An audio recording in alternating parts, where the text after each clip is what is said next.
guys, what's up? Ayun guys, kakatapos ko nga lang po maligo. Ayan, kagigising ko lang guys. Ayan, masakit yung ulo kong malangga. Ayan, na dito nga po yung aking outfit for today. Ayan yung pambahay outfit natin guys. O, di ba ang ganda?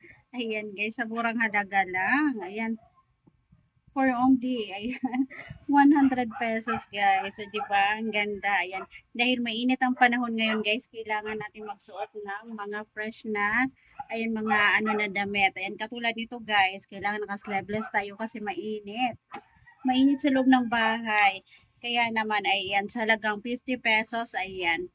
Ayan, pack na yan sa akin. Ayan, 50, 50, o di ba?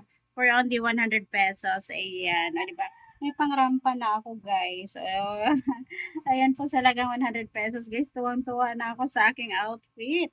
Ayan, ganun lang ako ka-simple, guys. Ayan, pag nagustuhan ko yung isang bagay, kahit mumurahin pa yan, basta bagay sa akin.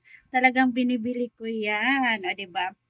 Happy-happy na naman ako guys. Dahil pack na naman yung aking aurahan ngayon. Pack na naman yung aking outfit for today guys. So, di ba? Pack na pack. Pack.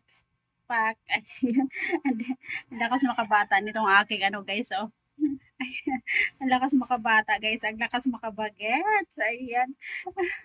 Natatawa naman talaga ako guys eh. Dahil feeling maganda na naman ako ngayong araw na to. Feeling model na naman ako guys.